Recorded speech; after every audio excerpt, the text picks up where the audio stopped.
At the risk of me asking you to repeat yourself, why do you think some people claimed that GamerGate was about harassment and hating women?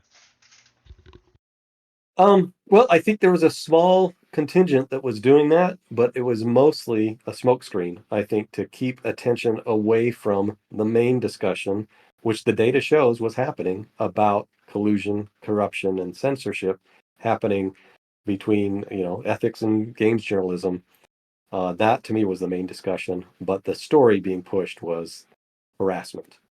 And yeah, that's my take on it. And it's still the story that they still push, right? It's still the Wikipedia entry. Oh, it was just an attack on women because people hate women, I guess. There's no even real explanation of why people were attacking. They just are bad. It's crazy. Yeah, it's Orwellian in the way that Wikipedia presents Gamergate.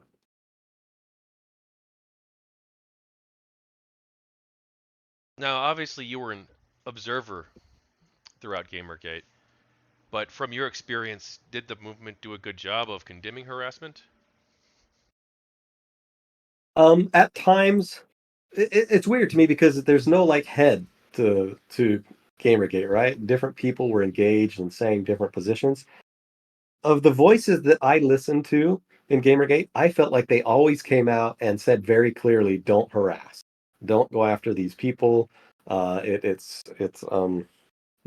counterproductive, and it's also just immoral." Like I used to listen to Sargon Avocad, Carl Benjamin on this, and I remember he said that every single time. Like he was always do not harass, but at the same time, he would do a little bit of name calling, which I guess Anita feels is harassment.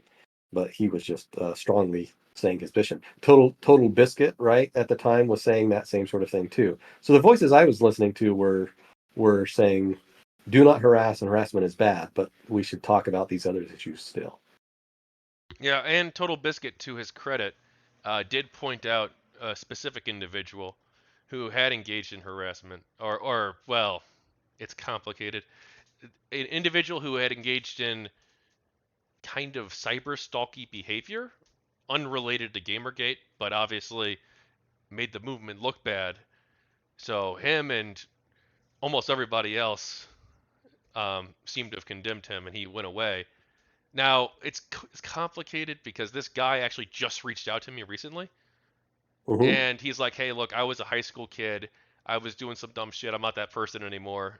So if that's true, heck, it's weird because we're 10 years removed from this almost.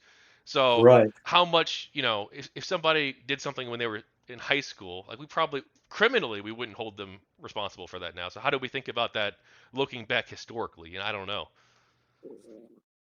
Right. Yeah. And I think it would be totally worthwhile to say, well, what's your perspective on it? How has your mind changed? So, yeah, it seems like a voice worth listening to. Yeah, you don't have to talk about it or answer, but did you experience any harassment from either side or from third-party trolls?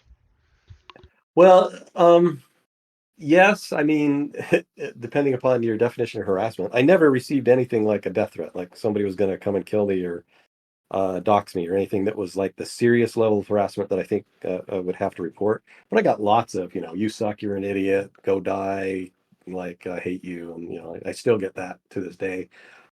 After the press articles came out on Twitter, I noticed that I had a lot of sudden attacks, like people just tweeting at me and tagging me as being an awful person.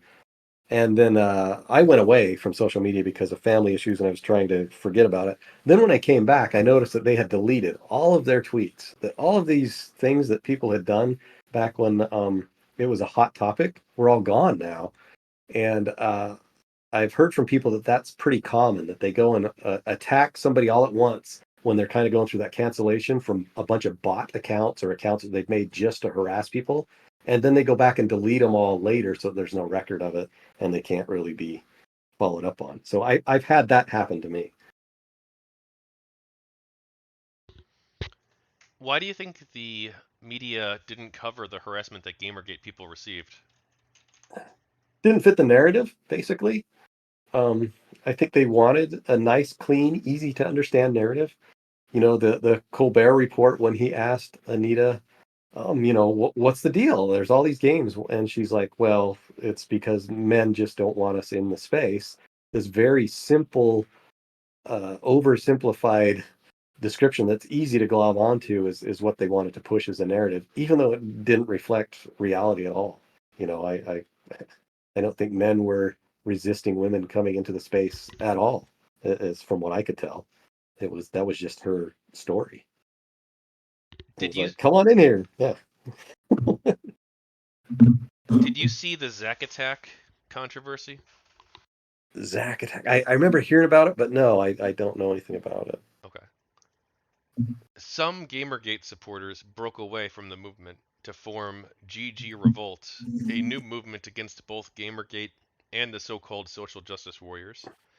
At its height, this group had about 60 people. Do you have any thoughts on this breakaway faction? First I've heard of it, I think. GG Okay. Revolt. Yeah, it doesn't ring a bell. Okay.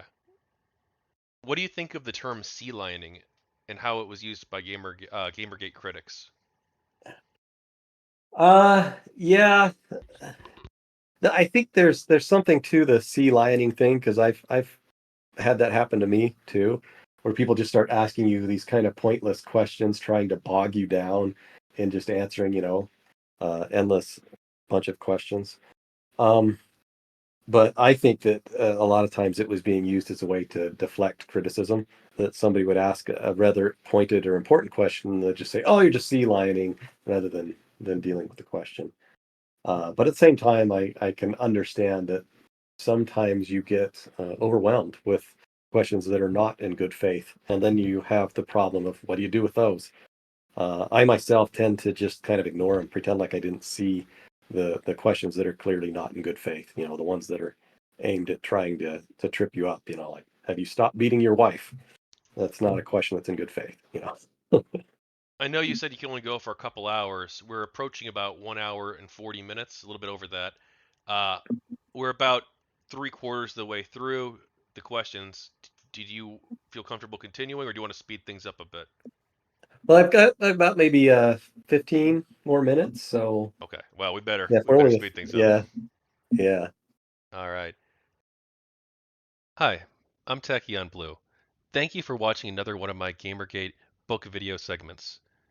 Altogether, I've interviewed over 70 people involved with GamerGate, and I'm going to be launching a Kickstarter campaign in the coming weeks. So please, I need your support to help make this project a reality. I'm turning these 70 plus interviews into a multi volume series of books, the first volume of which is already completed. And so I'd like you to please stay tuned for more information about the Kickstarter. And if you haven't already, please like, subscribe, and comment. More updates will be coming in the near future. Thank you, and take care.